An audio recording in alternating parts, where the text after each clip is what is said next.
Question था, क्या Matthew 7 का जो 21 से 23 का जो लोग है जिसको प्रभु कहता है मैं तुम्हें नहीं जानता, क्या ये बिलीवर है?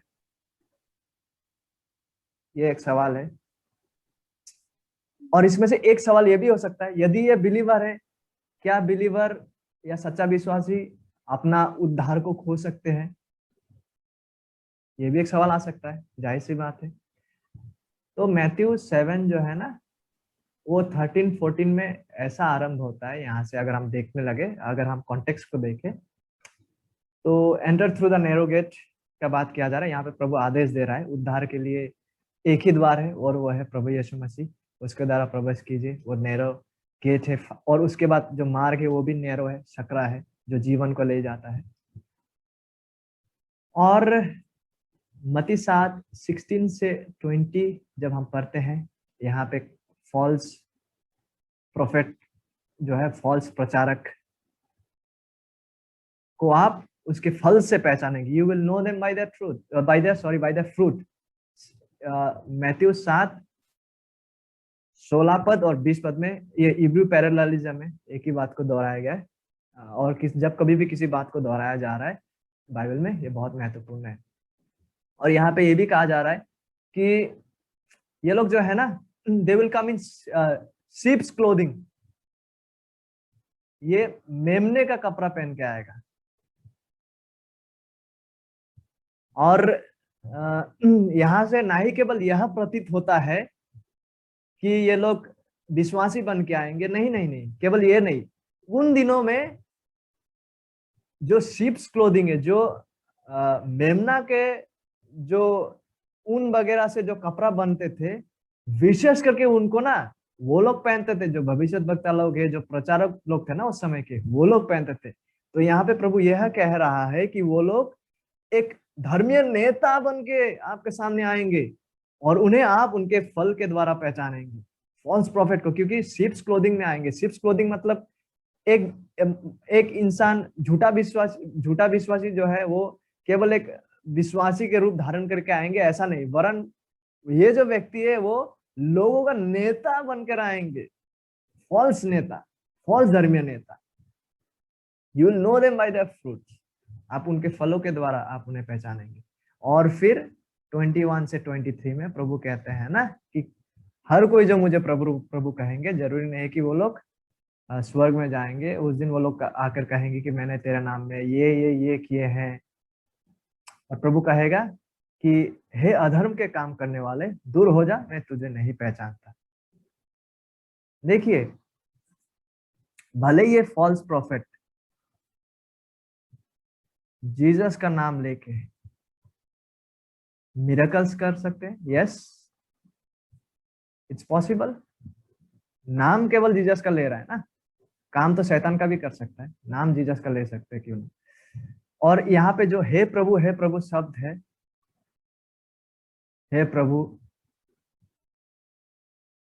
2 बार दोहराया गया है इस शब्द को भी, लॉर्ड लॉर्ड। इसका मतलब ये नास्तिक इंसान नहीं है, ये वैसा इंसान है जिन्होंने अपना पूरा जीवन ही प्रभु यीशु मसीह को अपना प्रभु कह के अंगीकार किया, उसने प्रोफेस किया, उसने अपना मुंह से बोला कि लॉर्ड लॉर्ड प्रभु को।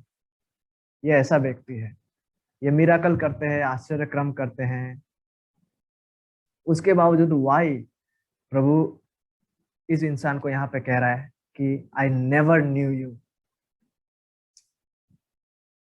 दूर हो जा हे अधर्म के काम करने वाले। इस संदर्भ में सबसे पहला कारण यह है कि क्यों यह व्यक्ति को प्रभु दूर जा कहते हैं। यू वर्कर्स ऑफ लॉलेसनेस, अधर्म के काम करने वाला, अनराइचियसनेस, इसका और एक अर्थ हो सकता है। मत्ती 5:6 हमसे क्या सिखाता है? Blessed are those who hunger and thirst for righteousness. धन्य है वे जो धार्मिकता के लिए भूखे और प्यासे है, क्योंकि वो तृप्त, they shall be satisfied। भले ये लोग यीशु का नाम में बहुत सारा कार्य को कर रहे हैं, लेकिन आखिरकार ना इनका जीवन का जो मूल भूख और प्यास है ना, वो कभी भी परमेश्वर का धार्मिकता नहीं रहे हैं।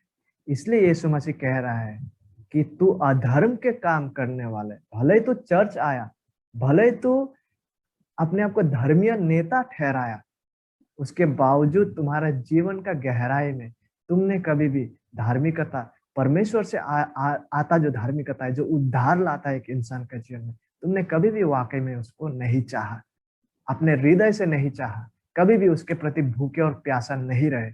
इसलिए ना ही केवल तू इस जीवन में, लेकिन जो आने वाला जीवन है, कभी भी परितृप्त नहीं होगे। भले ही वो प्रभु का नाम में बहुत सारा काम कर रहा है, उसका इरादा कुछ और ही था उस काम करने का। उन्होंने कभी भी धार्मिकता का भूखा और प्यासा नहीं था। इसका सबसे सॉलिड एग्जाम्पल है जुडास इस्करियोट। जब प्रभु ने अपने चेलों को 2 by 2 भेजा, प्रभु ने उन सभी को भूत भगाने का क्षमता दिया। प्रभु ने उन सभी को जो दूसरा प्रेरित कर सकते थे वो भी कर सकते थे। इन सारा क्षमता इन सबों को दिया गया। ये वास्तविक रीति से गए, और मुझे तो ये भी प्रतीत होता है कि इसने भी जाके वो आश्चर्य क्रम और कार्य को किया। जरूरी नहीं है कि कोई आश्चर्य क्रम करे तो वो वाकई में परमेश्वर से हो, लेकिन उस व्यक्तियों को हम उनके फल के द्वारा पहचानेंगे।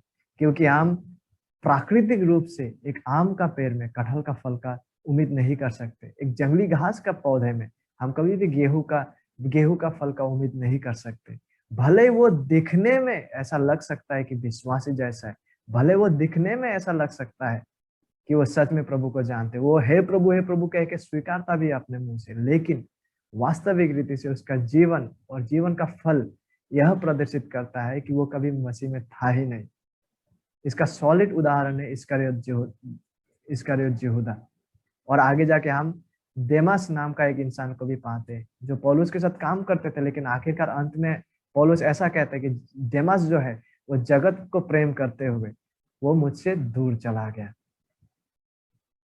तो यहाँ से ये प्रतीत होता है कि हालांकि ये इंसान आश्चर्यक्रम, और अगर हम थिस्सलुनीके भी पढ़ते हैं ना, वहां पर ये भी लिखा है कि जो शैतान है ना उसका कार्यकर्ता लोग आश्चर्यक्रम करते हुए आएंगे। जरूरी नहीं है कि कोई इंसान आश्चर्यक्रम करे, चिन्ह लक्षण दिखाए तो वो परमेश्वर से ही हो। ठीक है, तो इसीलिए ये इंसान सच्चा विश्वासी कभी भी थे ही नहीं, क्योंकि ये कभी भी धार्मिकता के लिए भूखे और प्यासे थे ही नहीं। भले ये कलीसिया आए हो, भले इन्होंने प्रचार तक किया हो, भले इन्होंने मिराकल कार्य तक किया हो, लेकिन इनका जीवन का जड़ में, इनका हृदय का गहराई में, इसका जीवन का संतुष्टि और आनंद और आराधना का मूल केंद्र कभी भी प्रभु यीशु मसीह थे नहीं। भले उन्होंने मुंह से अपना यीशु का नाम लिया, लेकिन उसका हृदय परमेश्वर से बहुत दूर में था। इसलिए प्रभु यीशु मसीह यहाँ कहते हैं, it's explicitly clear, you will know them by there fruits, sorry, not truth, bye there fruits. और ये विश्वासी कभी थे ही नहीं, और सच्चा विश्वासी कभी भी अपना उद्धार नहीं खोएगा। यदि हम यूहन्ना 10 को पढ़ते हैं ना, यूहन्ना का सुसमाचार 10 अध्याय, वहां पे लिखा हुआ है जितनों को भी पिता यीशु मसीह को देते हैं ना वो कभी भी खोएगा नहीं। और ये भी कहते हैं वहां पे प्रभु यीशु मसीह ऐसा कहते हैं, माई शीप, मेरा मेमना मेरा आवाज को सुनता है और वह मेरे पीछे चलता है और मैं उसे अनंत जीवन देता हूँ। और वो अनंत जीवन को वो अनंत जीवन यीशु मसीह के हाथ में संरक्षित है। कोई भी उस अनंत जीवन को उस इंसान का जीवन से छीन नहीं सकता।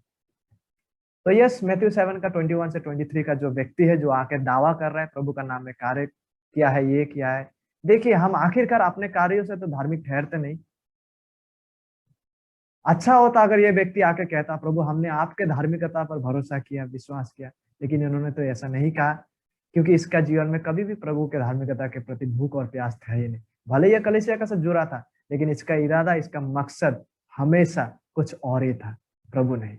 तो ये इंसान जो है, जो प्रभु से आके प्रभु को जानने का दावा कर रहा है, इसने कभी भी वास्तविक रीति से प्रभु को जाना नहीं, ना ही प्रभु इस इंसान को जानते थे। इसलिए क्योंकि इसने कभी भी धार्मिकता का भूखे और प्यासे नहीं बने, वो इस जीवन में भी और जो जीवन आने वाला है, जब अंत के दिन में वो ऐसा आके प्रभु से कहेंगे, वो पहचाना नहीं जाएगा और परितृप्त नहीं होगा।